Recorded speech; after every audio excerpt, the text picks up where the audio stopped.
মেয়েরা তো দাগ হয় কিভাবে? এই যে ভাবি, দাগও যাবে রাগও যাবে। নিন চাকা সুপার হোয়াইট।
প্রিন্সিপাল হচ্ছে কেকা আপা এন্ড ফারহান আপা ওনাদেরকে বহিষ্কার করতে বলা হয়েছে, কিন্তু পরবর্তীতে আপুরা বলেছে পদত্যাগের কথা। কারণ উনি হচ্ছে আমরা যখন প্রোটেস্টে ছিলাম আমাদেরকে অনেক আজে বাজে কথা বলেছে এন্ড আমাদেরকে কলেজে জায়গা দেয়নি, গেট অফ ছিল। এর পরবর্তীতে আমরা দেখলাম যে পুলিশকে ওনারা থেকে জায়গা দিয়েছে কিন্তু স্টুডেন্টদেরকে জায়গা দেয় নাই।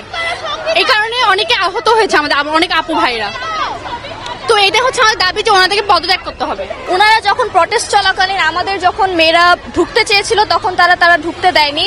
তারপর অনেক মেয়েরা এর জন্য আহত হয়েছে। এর জন্য আমাদের দাবি যে তাদেরকে পদত্যাগ করা উচিত। তারপর অনেকেই আজে বাজে কথা বলে তাদেরকে গালাগালাজ করা হয়েছে। তো আমরা স্যার এটার একটা তীব্র নিন্দা জানাচ্ছি। আমাদের কলেজে যে কোনো অনুষ্ঠানের জন্যই আমাদের কাছ থেকে টাকা নেওয়া হয়, কিন্তু আমার মনে হয় যে ওটার 10 ভাগের 1 ভাগও ওনারা খরচ করে না। তো বাকি টাকাটা কোথায় যায়? আমাদের যখন হিটওয়েভ হলো বাংলাদেশে তখন আমাদের যে পড়ালেখার ক্ষয়ক্ষতি হয়েছিল এটার জন্য আমরা সপ্তাহে 6 দিন কলেজ করেছি, কিন্তু আমাদের কলেজে এক একটা সেকশনে 150 স্টুডেন্ট, কিন্তু এমন অনেক ফ্যান আছে যেগুলো ফ্যানগুলাই ঘুরে না, যেখানে মানুষজন এসি চালিয়েও কুলাতে পারছে না, সেখানে আমাদের মাথার উপর এক সামান্য ফ্যান, ওটা ওনারা ঠিক মতো ঘুরে না। তো তাহলে আমরা এত কষ্ট করে ক্লাস করেছি, আমাদের কাছ থেকে যে এত টাকা নেওয়া হয় এই টাকার হিসাব তো ওনারা আরো 5 বছরও দিতে পারবে না। এখানে আসলে প্রবলেম যেটা হয়েছে অনেকদিন ধরেই সংক্ষুব্ধ ছিল এবং আমাদের কাছে রিসেন্টলি আমাদের যে বর্তমান ছাত্রীরা রয়েছে তারা আমাদের সাথে যোগাযোগ করেছে এবং যখন যোগাযোগ করেছে তখন আমরা জানতে চেয়েছি যে সমস্যা কি।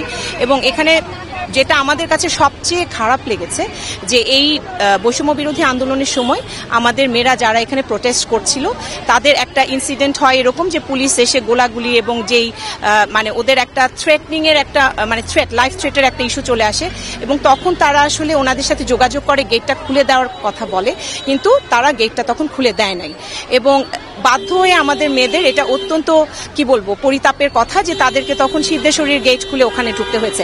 সো আমরা আসলে যেটা মনে করি যে একজন অধ্যক্ষ এবং ফারহানার কথা আপার কথা যে বলা হচ্ছে এখানে ফারহান আপা সবসময় আসলে ম্যানিপুলেট করার চেষ্টা করে, টিচারদের মধ্যে ভয় ভীতি করার চেষ্টা করে, নানান রকমের ভীতি প্রদর্শনের চেষ্টা করেন। তো ওই জায়গা থেকে আসলে আমরা জানতে পেরেছি যে ফারহান আপা এবং কেকা আপা আসলে দুইজনই তাদেরকে গেট খুলতে দেয় নাই এবং মেয়েদের এখন বিশাল একটা তখন তারা একটা লাইফ থ্রেটের মধ্যে পড়ে যায়, কিছু মেয়েকে অ্যারেস্ট করেও তখন নিয়ে যায়, এটাও আমরা শুনতে পেরেছি।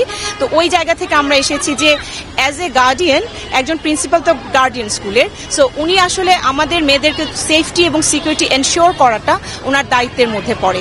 এটা হচ্ছে এক। আরেকটা হচ্ছে আমরা অনেক দুর্নীতির কথা শুনেছি, যেমন আমরা যখন এই স্কুলে পড়েছি আমরা কখনো চিন্তাও করি নাই যে আমরা একটা প্রোগ্রাম করব, একটা নবীন বরণ হবে বা একটা ফেয়ারওয়েলের প্রোগ্রাম হবে, আমরা চাঁদা দিব।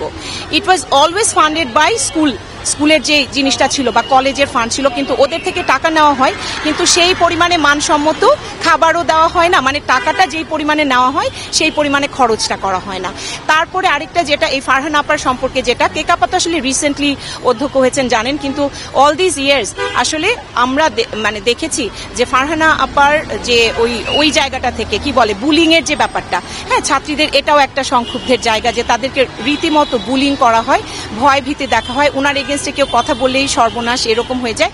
আরেকটা যেটা আমাদের কনসার্ন, আমরা ভিকনেসের মেয়েরা সবসময় ক্লাব অ্যাক্টিভিটিস নিয়ে আমাদের কিন্তু সবসময় হেড গার্ল ছিল, আমাদের অ্যাসিস্ট্যান্ট হেড গার্লরা আমাদের প্রত্যেক ব্যাচ থেকে মেধার উপর ভিত্তি করেই মেধা ভিত্তিকই কিন্তু অ্যাপয়েন্টমেন্টগুলো ছিল এবং সেই জায়গা থেকে আমাদের কোনো ক্লাব অ্যাক্টিভিটিস এখন নাই।